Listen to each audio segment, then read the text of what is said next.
lives one day at a time. Kimmy Kim and Elations Radio. They're here to get your day going fine. Kimmy Kim and Elations Radio. Kimmy Kim and Elations Radio. Kimmy Kim and Elations Radio. And here's your host, Miss Kim Robinson.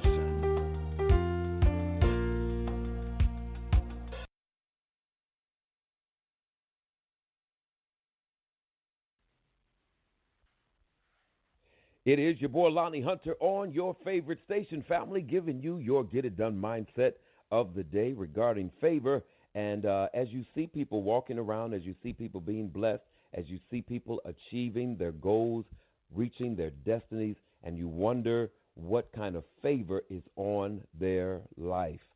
It is the same type of favor that is on your life. You just have to tap into what it takes to release that favor on your situation. Listen, favor follows you and looks for an opportunity to bless you above measure. But if you don't go nowhere, favor can't bless nothing. If you don't do nothing, favor can't multiply nothing. Now, favor is always with you. You are always walking around with a hedge of angels around you because you've already prayed that on your life. But if you give something to a God who's able to do everything, but the something you give him is nothing, he's already created something from nothing. He's done that. Give him something to work for so that he knows when he drops this favor on your life, you will be responsible enough to make it big for the kingdom and enlarge the territory. He ain't trying to be wasting no favor on nobody that's not going to do nothing with it. Get it done, family. It's your boy Lonnie Hunter on your favorite station. Let's do this thing together. Let's get it done. Go on.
brought me out. If he can do it for me, he can do it for you.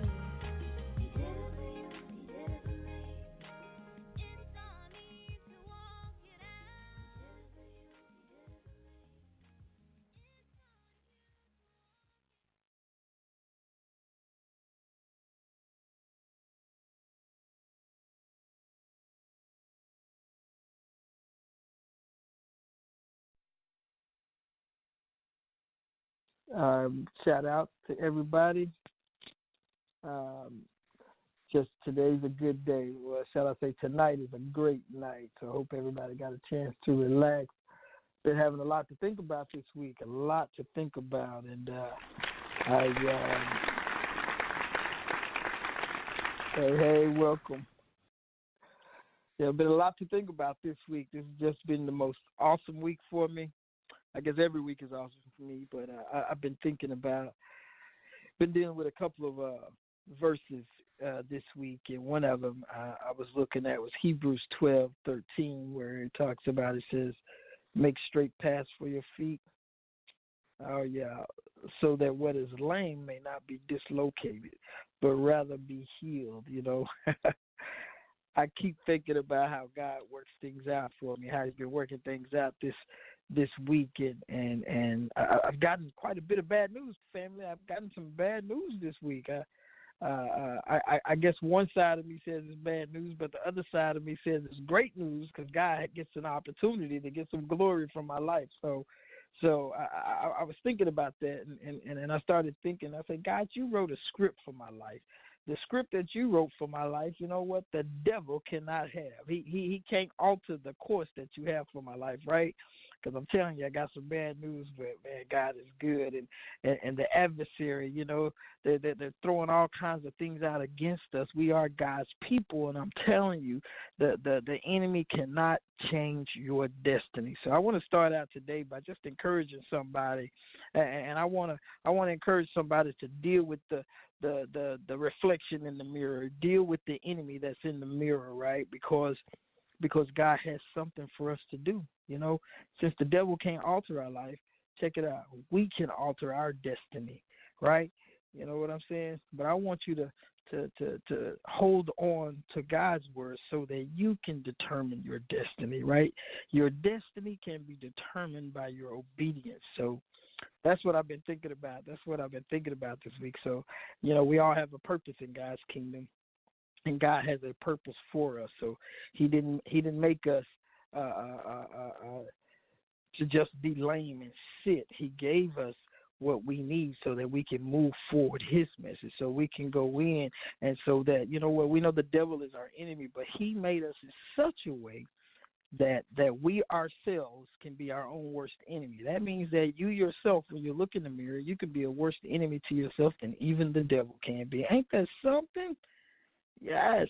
So I want to just throw that out today. That was something I was dealing with. So when you go back and read Hebrews 12, think about me a little bit. Think about the enemy in the mirror, and know that you can defeat that enemy with just simply being obedient to God's word. So with that being said, I want to say thank you, Sister Kim, again for having me on Relentless Pursuit. We are here. We are just really, truly thankful for all of the challenges that God has for us, but more than anything, we walk in His blessings, because blessings and honor. God has given us all that we need to succeed, if y'all know what I mean. God has given you all that you need, so stop sitting around waiting to win the lottery, waiting for that job promotion, waiting for your next door neighbor to be nice to you. I'm telling you, today, we just need to, this wonderful season that, we celebrate Christmas. A lot of us celebrate Christmas, and, depending on your denomination, some of us say, no, ain't no such thing. Look, listen, I'm all for any holiday that we have that allows people, here it is, that causes people to love one another more, okay? I'm all for it. So I just have to give that a shout out, especially to my apostolic friends. I'm telling y'all, if it causes us to love one another more, I'm all for it. I'm not inviting Satan into the house. I'm just saying, if it causes you to love your neighbor more, go ahead and enjoy yourself, right? So, but today, In my struggles, I've been looking at some. I've been thinking about ethics because I can't deny what's going on in the world. On this wonderful day of December the 20th, I can't ignore what's going on in the world. I'm kind of a news junkie. I guess everybody's heard that before. But I was thinking about ethical living. And though I studied Hebrews this week and I looked in the mirror, man, it brought me to this whole thing about ethical living, because when I looked in the mirror, I was like, man, am I doing what God has called me to do? And family, I caught myself criticizing another. Yes, I did. I was upset, and I was talking bad about somebody in my own head. I don't know, maybe I was speaking out loud to myself, but I was talking about somebody else. And when I thought about the enemy in the mirror, I started thinking, wow. And then it got me to think about ethical living. And then I was looking at some news the other night, and I started thinking about ethics, and they, it just bothered me. So one of the things I wanted to talk about today, if y'all don't mind, I wanted to talk about ethical living. And, we all know, again, obedience is better than sacrifice. A lot of us say it, but we don't even know what we're saying when we say it. So I'm going to tell you what I mean when I'm saying it, right? Obedience is better than sacrifice. It's better to live by the word. Here it is. And when I think about it, than to become a living sacrifice, okay? God is awesome, and he will chastise us when we are wrong, but it's better to go ahead and just do what God says rather than sacrificing things. Like, if you think about it, when you got a new car, the oil light comes on and say, hey, check your oil pressure. Oil pressure is, the car is saying, hey, can you check my oil? You just ignore it and you keep on going. Now you got to do it. Now it's got to be a sacrifice. Now the oil light is still on and your car is rattling. Uh-oh. And now you got to spend some money because you done threw a rod or something, right? Now you got to sacrifice something else, your gas money, your grocery money, or something else because you weren't obedient in the very beginning. I believe that's how God works in his kingdom. So anyway, that's a simple example I had. But I want to jump on down here. I'm going to read this to you, okay, because it's something I want to talk about just a little bit. I'm not going to beat nobody over the head, I promise. But I do want to talk about this a little bit. And I want to just ask God to be with us today. And I'm going to try my best not to get all tuned up and want to preach. I just want to talk about this because, man, it's just, I think it's good. And I was in 1 Peter chapter 3, verses 8 through 12. And it basically said, finally, be ye all of one mind, having compassion one of another. Love as brethren. Be pitiful, be courteous, not rendering evil for evil or railing for railing, but contrariwise blessing, knowing that ye are thereunto called, that ye should inherit a blessing. For he that will love life and see good days, let him refrain his tongue from evil, and his lips that they speak no guile. Let him eschew evil and do good. Let him seek peace and ensue it. For the eyes of the Lord are over the righteous, and the ears are open unto their prayers. But the face of the Lord is against them that do evil. Man, hey, that's something. See, I think about that. I thought about that, and I said to myself, wow. I remember the quote I heard a while back. I forget who said it, so forgive me, but basically the quote says something like, a man without ethics is a wild beast loosed upon his world, or this world. A wild beast loosed upon the world. See, some of us, we don't we don't hold dear ethics, and we don't even understand what they are. And I'll tell you that ethics are basically moral principles or values that govern our culture, right? And we have put down these things. Like as Christians, we have ethics that God has relayed the message to us. and Christian ethics. That's a big deal to me, because when we think about what Peter said, right, and we think about who Peter ministered to, in First Peter, he's telling us about ethics, right? He's telling us to check this out. This is my interpretation, okay? I just want to say it, but he's telling us to look toward those inside the church, right? He's telling us to look toward those outside the church, right? Why? Why is Peter talking to us like that?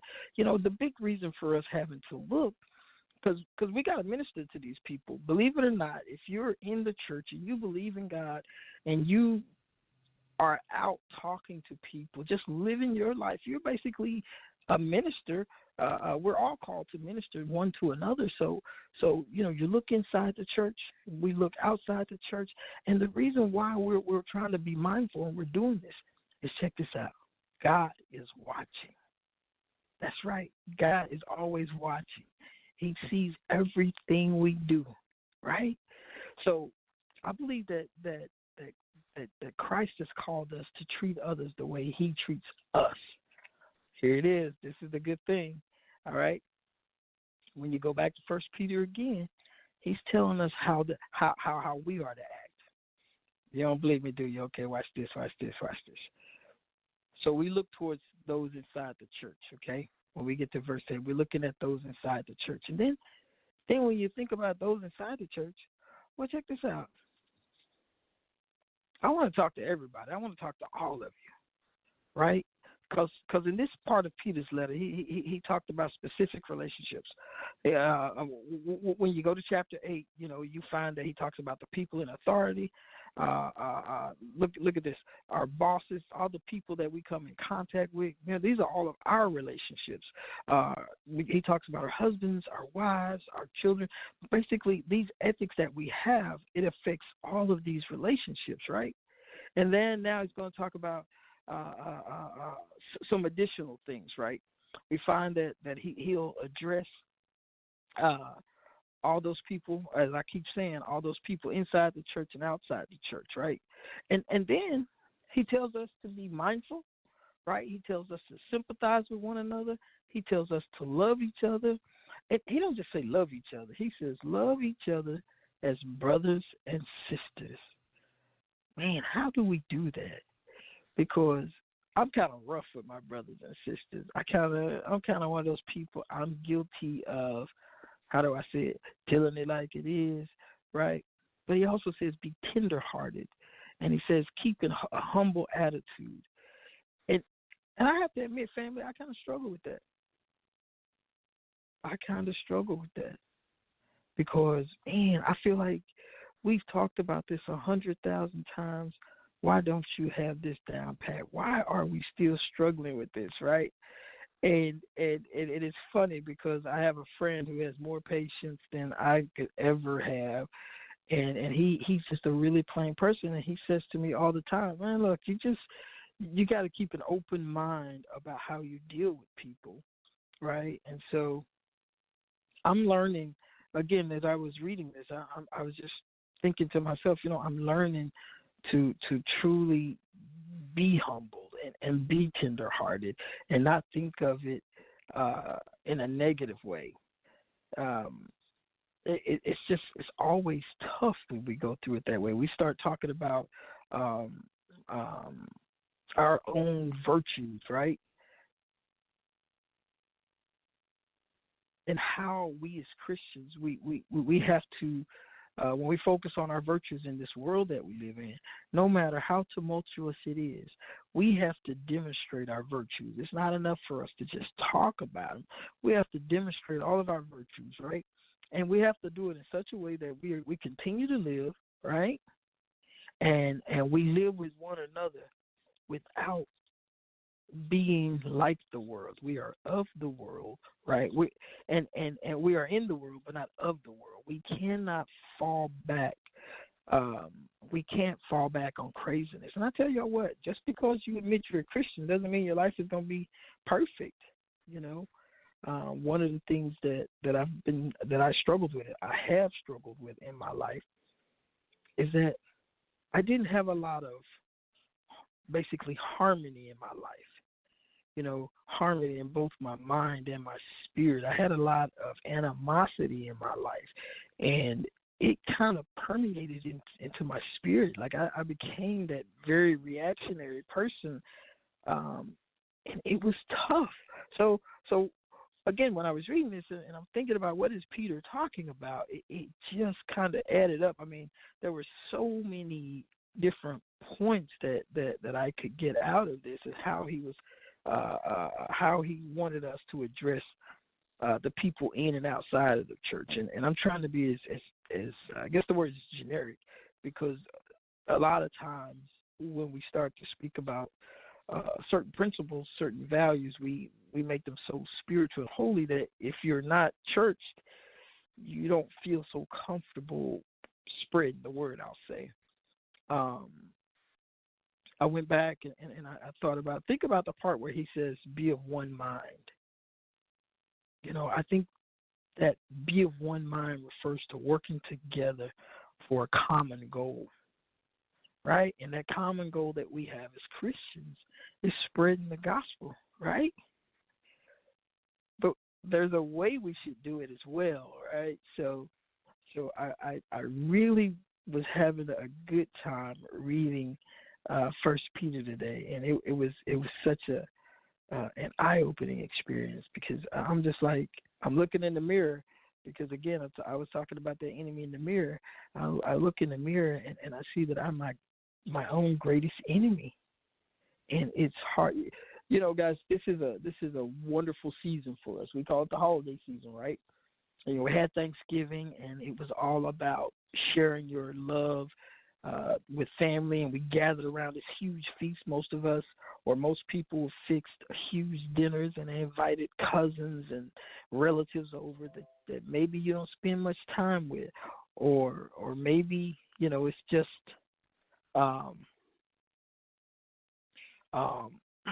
maybe you just you just had plenty of things to do, but it was a time of joy. It was a joyous occasion. So I think that we have to get in the mindset that we should do this every day. Every day should be like Christmas. Every day should be like Thanksgiving. And I think that's another thing that Peter is telling us to do when he talks about being of one mindset and spreading the gospel. Our attitude should be the same when it comes to God's work, right?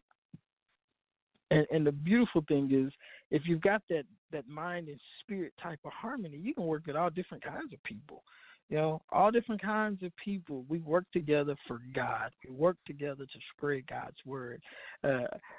Another thought that came to mind was, I thought about this. I thought about, wow, he said that we should sympathize with each other, right? Sympathize. I have a hard time doing that, right, for me. And I think that sympathize just means to be willing to share.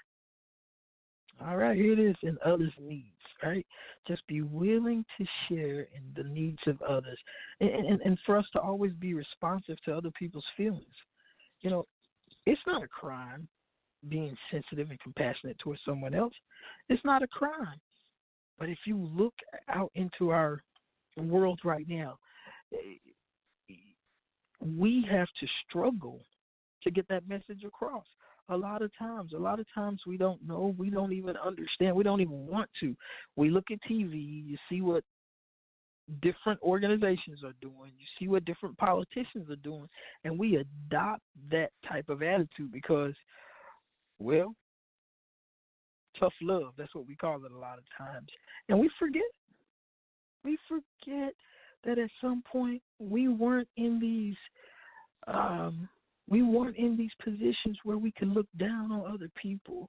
We weren't doing so well mentally that we could say, oh, he just crying or she's just crying because her feelings got hurt.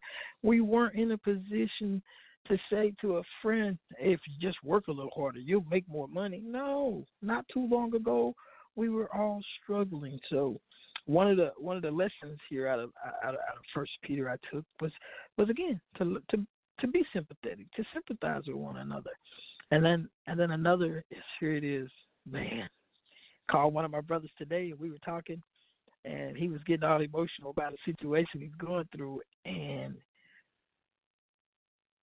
to love one another. Man, when you're reading in First Peter, you're talking about loving one another. We're talking about loving one another as Christians. I used to have the word love for me growing up. There was a stigma attached to it if you told another man that you loved him. Like, it just made me feel weird all over, right? But that's what it means when you meet a fellow Christian. We are to love one another. And it's beautiful, not just for family, right? But we should draw a special love for all Christians. And I think we really should focus on that a little more in this life. Today, I guess I'm not as excited today as I've been in the past, but I really, truly have been thinking about this and thinking about what the Word tells us about each other. You know, we should, man. Have you ever? I want y'all to think about this as we go through this holiday season. Have you ever, your heart just went out to a child, a baby, or a toddler maybe? Toddlers are really, really good at sensing this, and your heart just goes out to that little kid. And because I don't know, maybe he or she's extremely smart for their age. I don't know, maybe they hurt their little fingers, but I've noticed that with babies, it's like they have a sixth sense. They know who really loves them and who doesn't. And you show them just a little bit, just a pinch of love and of grace, and they are stuck to you like glue. I don't know if anybody's ever felt that, but that's that tender love that we need in this world. That's that type of love that you don't even have to say a word. You never have to pick them up and tell them that you love them. You just give them a hug, and it's a beautiful thing. So that's kind of a couple of other points that I was getting out of First Peter. I mean, it's just a really, really, really, for me, chapter 3 was a really good chapter. And I know I only read verses, I read 1 through 12, but 8 through 12, which made a difference for me because I got stuck on that tender heart. And when I was thinking about it, you know, I started relating it to what we're going through now with Christmas and how all of a sudden now we all have a heightened sense of consciousness towards others. You know what I mean? Like we want to do things for people who just appear to be in need. You know, and it's not that we want to. There's an inner drive for us to go out and alleviate someone else's pain. Think about it. There are more fundraisers this time of year than there are any other time of year, right? And we are more apt to give, you know. But I'm saying as believers, we ought to be deeply touched and moved by the hurts of others, period. You see somebody in pain. You see somebody with a need, right? As a believer, it's part of our duty. It's part of who we are. It should be in our reborn DNA to go up and act. You don't just sit and watch. You do something about it, right? And that's the thing. It's to learn to be more sensitive. And I'm telling you, I'm like getting goosebumps right now because I'm thinking about, God, if you showed me this today, and I feel like I didn't live up to the standard 100%, what am I supposed to do with this? And I already know. I don't even have to ask God. I'm supposed to focus a little more on this. I'm supposed to do a little more, right? You know, I'm supposed to go out and give that emotional support where it's needed. And here's the key. My brothers and sisters. The key is to do it without expecting anything in return. Right?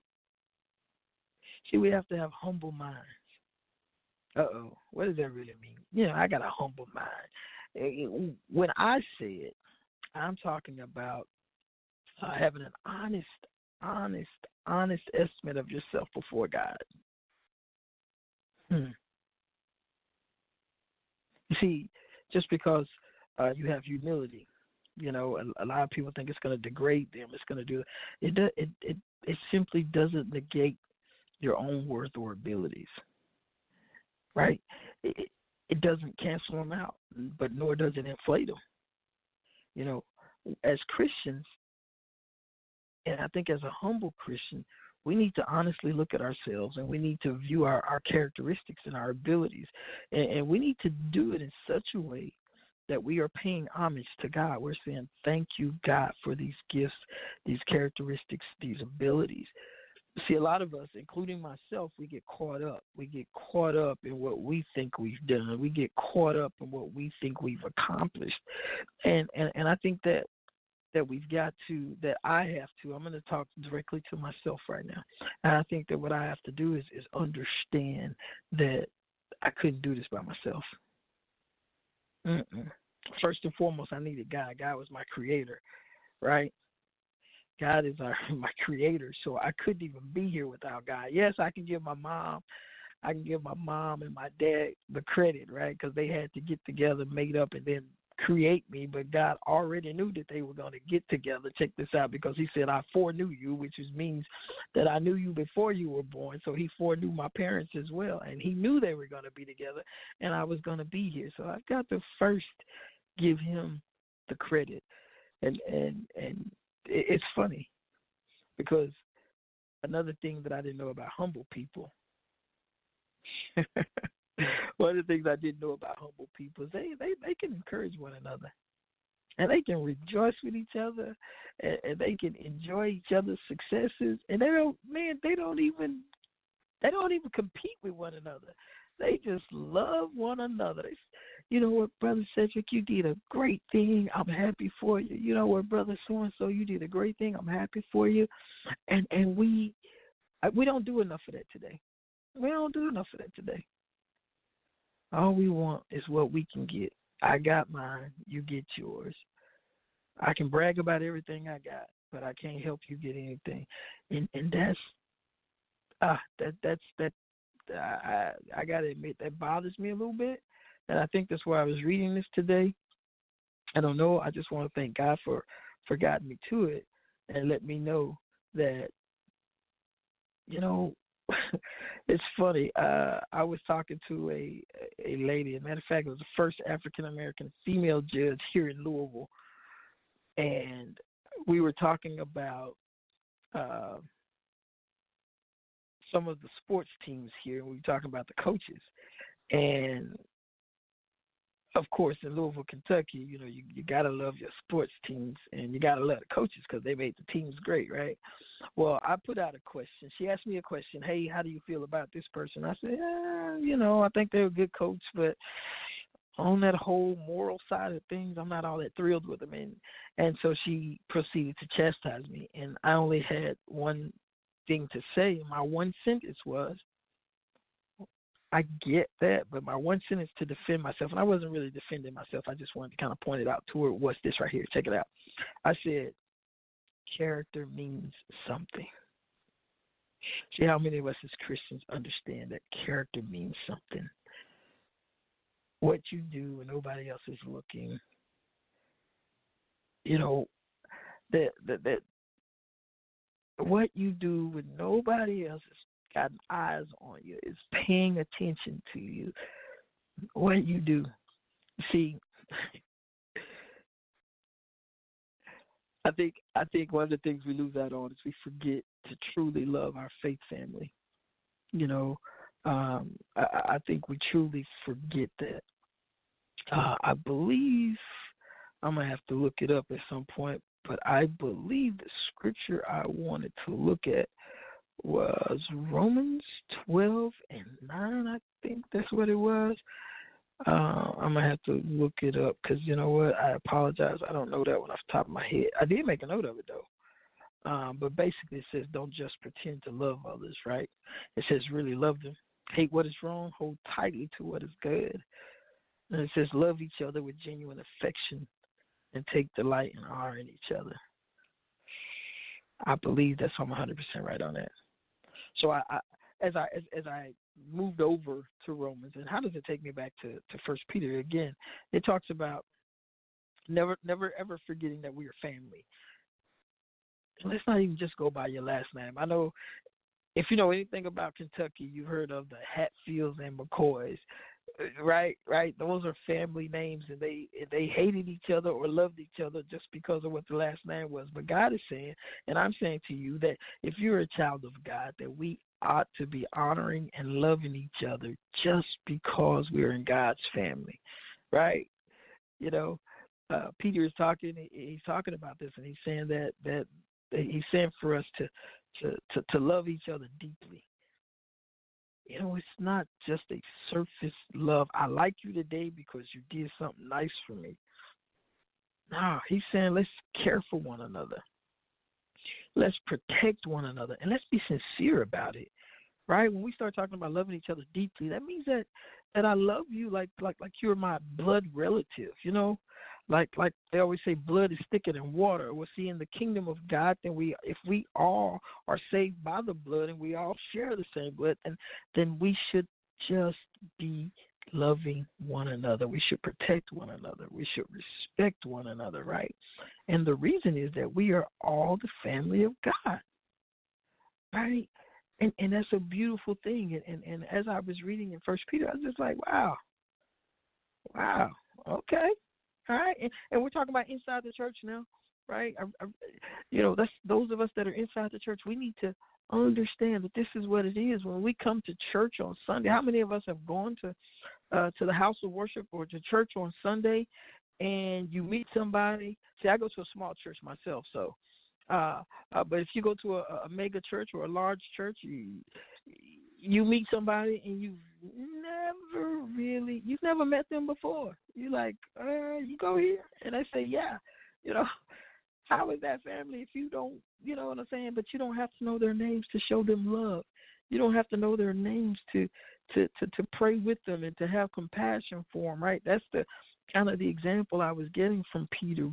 But I also know that we got to go outside of the walls. When we go outside the church, right? See, a lot of people don't get it. See, when you're inside the church and you're loving on your family, loving on your family when they're outside the church, you love them. And what you do, you show them that kindness.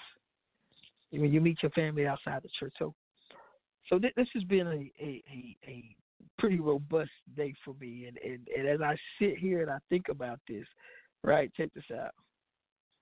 When you think about what Peter has done, he addressed how to treat our brothers and sisters, right? Because we read those scriptures before.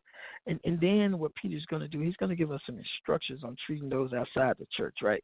Outside. Now, when I say outside the church, I'm really talking about outside of the family of faith, right?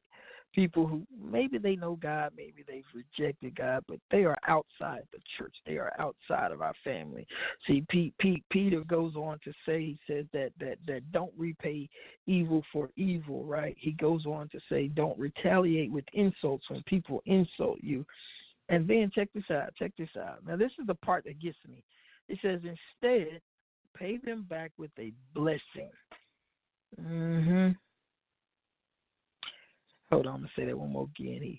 He tells us to not repay evil for evil, to not retaliate with insults when you are insulted, but instead pay them back with a blessing. You see, that's what God has called us to do. And that's why I love this time of year, because all year long, right, most of the year, we've been just taking on stuff. But now we come to our blessed holiday season. We celebrate the birth of Christ, right? And now we get to pay back the world. Check it out. Not with insults, not with evil, but what God called us to do is to bless the world for it. And then in return, he will bless us. You see, and so anyway, that's that's kind of where I'm at. I'm stuck right there because when I think about Peter,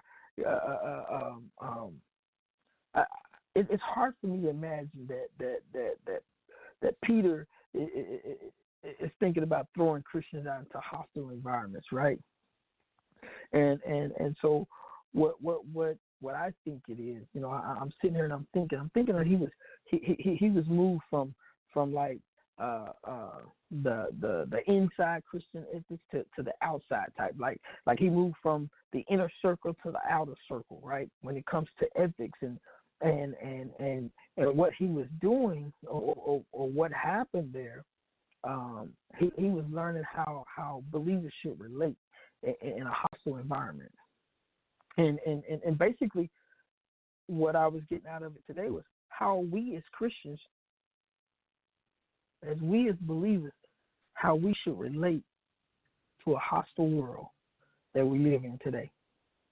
Oh man, because see, I get irritated when I'm looking at especially when I look at politics. I get so upset because it seems like nobody has any real morals, really any real value system. So I get upset. But see, Peter's saying when the world treats you that way, when this hostile world treats you that way, no.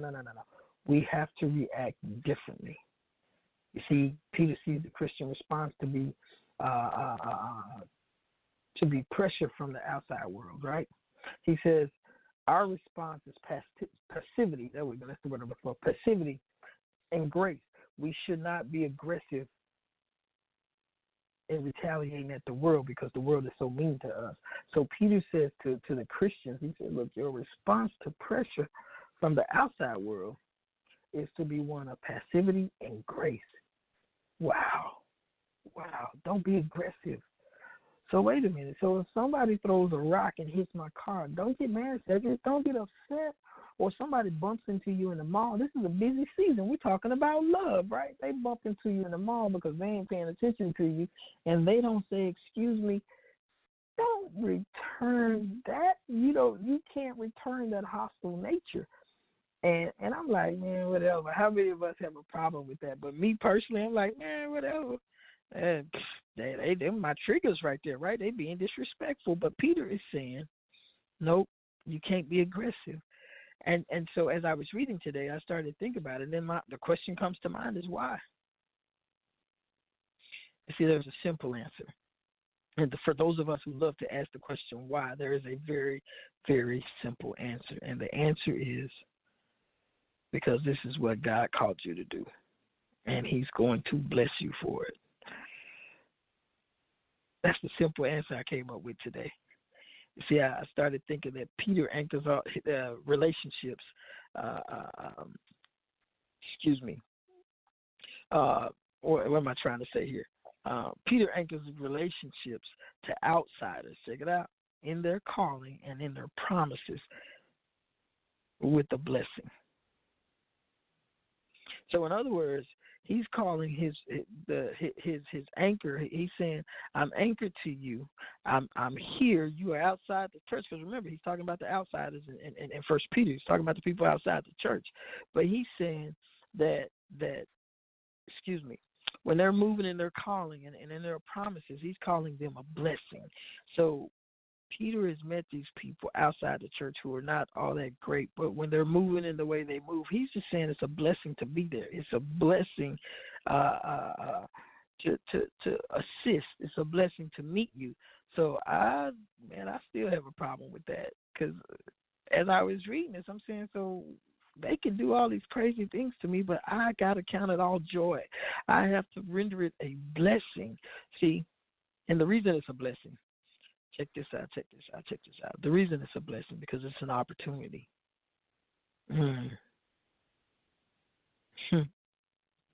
It's an opportunity. You see, some people see this as a final state to salvation, but other people, check it out, find it a promise of some kind to have a blessing in this life. So it's a promise. And then also, if you think about it, maybe the promise and or the blessing is a longer life, and they enjoy the Christian faith that much longer. So this has been a just a wonderful read for me. I wish I had my fellows on with me. We could talk about it a little bit more, but this has been a wonderful read for me, and I think that I'm gonna have to continue to read First Peter because there's so much more that I get out of it. When we start to talk about relationships, check this out, because we can go over to, I think it's Psalm 34. I think it's Psalm 34. You know what? I'm not even gonna go there. I'm not gonna go there because I did look it up. But I really think that what Peter is trying to teach the people here is just about that. And we're talking about ethics and we're talking about values, and I got to keep going back to it because it's tough. Man, this is a rough world we live in for some reason, and it just seems like the older I get, the tougher this world gets. Man, like I want to see some good days. I think it's Psalm 34. I want to say it is, but he talks about seeing some good days. How many of us want to get back to seeing the good days where we know our neighbors' names, where our neighbors know us, where we're not afraid to introduce ourselves to new people who move into the neighborhood? How many of us want to get back to a time like that? Now, some of us may live in a neighborhood and it's already like that. I'm not saying it's not everywhere. I'm just saying that here lately, what I've seen out in public, on TV, my interactions with other people, it's left me with that taste in my mouth where I just want to get back to those good old days, those Christian good old days. You know what I mean? Hey Jane, hey Marge, I know the guy from The Simpsons. He's the I forget his name. I don't know, Flanders. I don't know what his name is, but because I don't watch the cartoon. But he's always cheerful and happy. And they're the Christian people in the neighborhood. That's what I want to get back to. That's the kind of life I want, because I want to get back to the part where we can imagine a better life in the church, right? And if we just get to being who and what God has called us to be, we can do that. We can do that because it's a beautiful thing. And I'm optimistic that in our society we can get there. I am so optimistic that there's going to come a time when most of us are not going to be victims. We're not going to be persecuted, right? We're going to just love, and we're not going to worry about those who rail against us. We're not going to get stuck on it because we're still going to treat them with the kindness that God has shown us, that God has grown us up to live in love, and we're going to show that love and show that grace. And now, I know I speak of a perfect utopia in my mind, but I can tell you this: even though, as Christians, that we may still be persecuted. Again, I'm just kind of covering some of the context that Paul was covering in 1 Peter, that we may still receive some persecution. Check this out. We still can depend on God's blessing. Check this out, man. God blesses us. Check this out. Somebody threw a rock and it hit you in the shoulder, right? It drew blood. But God can fix that. God can heal that. God can bless that wound. I don't know. Maybe it'll be something good for you. I don't know. But he can bless us physically and spiritually. And that's how God moves. That's how God works. He doesn't just want to bless one part of our lives. He wants to bless every aspect of our lives. He wants to do everything for us, right?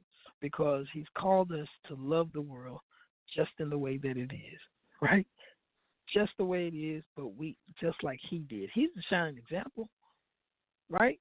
Am I right? Check this out. How is God the shining example? Remember back in Jesus' day, when you go up and you read in John 3:16, right?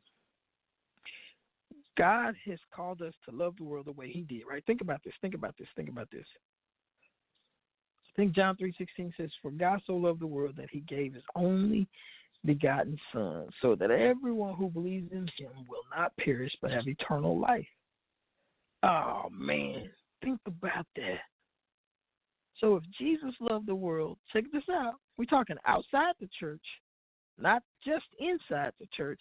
But if Jesus loved the world outside the church, then so do we. Why? Because we are following his commandments. We are following his example, right? Right?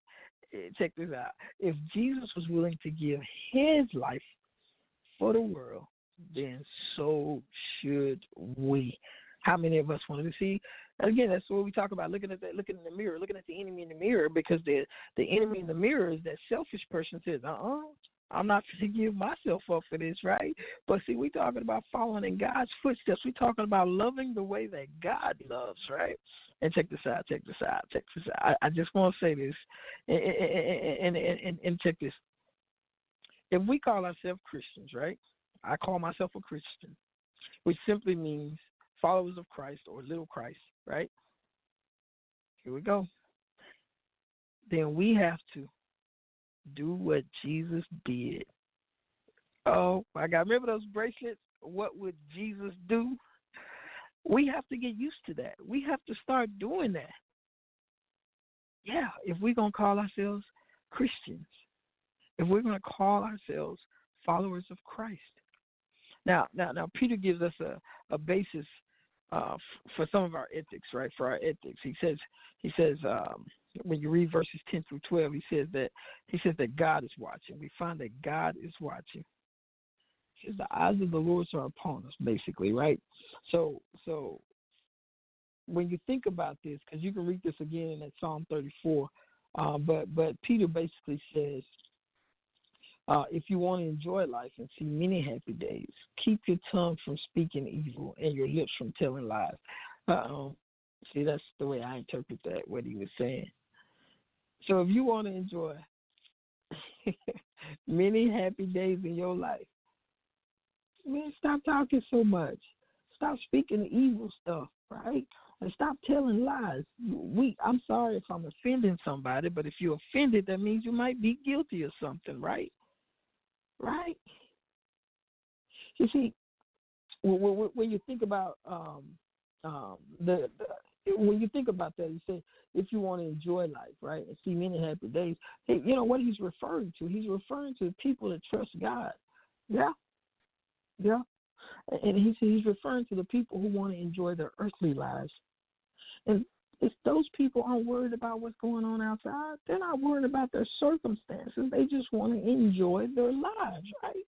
You see, I believe Peter said that look, if you walk in life with a humble heart, right, and you got your eyes focused on God, then it's okay. You can still have a happy life. You may be living in a world of turmoil and all kinds of things, but you can still have a happy life, right? You see, because when you go back into 1 Peter, you find that these people found contentment in God. You see, when you find your contentment in God, you can live those good days. You can have them all. It doesn't matter how bad your situation may have been, how bad it may become. You can live those happy, good days because of God, because you are leaning on Him, right? Y'all don't believe me, do you? Y'all ain't trying to believe me, but that's okay. That's okay.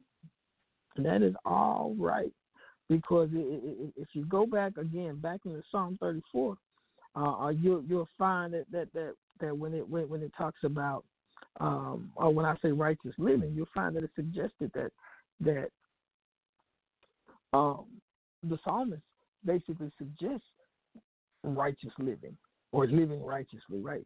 You'll find that there. But also, if you really want to look for that, go on and look. Because he says that people who desire life and happy days keep their tongues from speaking evil and their lips. See, I didn't make that part up at all. If you want to get there, the psalmist suggests, and he's basically suggesting that, you know what? Stop speaking evil and stop telling lies.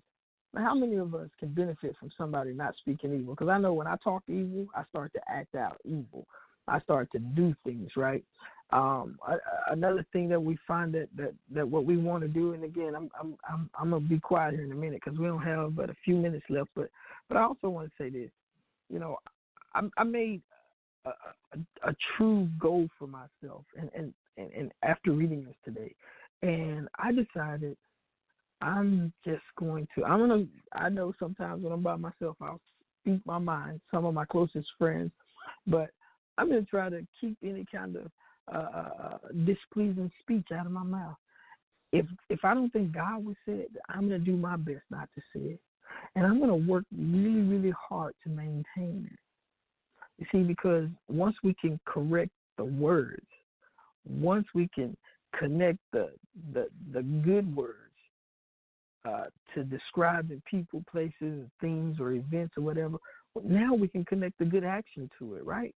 Because I believe that when we as believers turn completely away from evil, right, just in our speech, it's going to cause us to actually perform those good deeds that God has for us.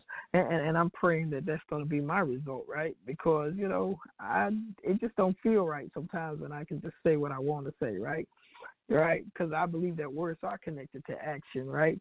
And so when I turn away from evil, from speaking evil, then I won't be thinking evil, so I won't be talking about anything evil. And if all this goodness is in me, that overflow causes me, check this out, I'm overflowing with God's goodness, right? So now my actions will reflect that. And it is going to allow us, check this, as Christians, it will allow us to build some really good relationships, with believers. So again, as I was saying before, I'm starting to think about ethics in this world and how we are just so far to the left, to the right, the center, how everything is broken apart. I believe that ethics are important in this world because God sees all. Proverbs 15:3 says, the Lord is watching everywhere, keeping his eye on both the evil and the good. And I believe that he's doing that not because we might get caught. Don't keep God's word because you might get caught, but we do it because God is watching, right? We don't try to do good because if we do bad, God is going to ruin our reputation. No, we do it because God is watching. So on my last little note, and I apologize. I kind of went on a little rant tonight, but this is something that's really, truly in my heart. I'm just saying this. Let us not be worried about being embarrassed or something bad happening. Let's do God's will. Let's do God's work simply because he is watching.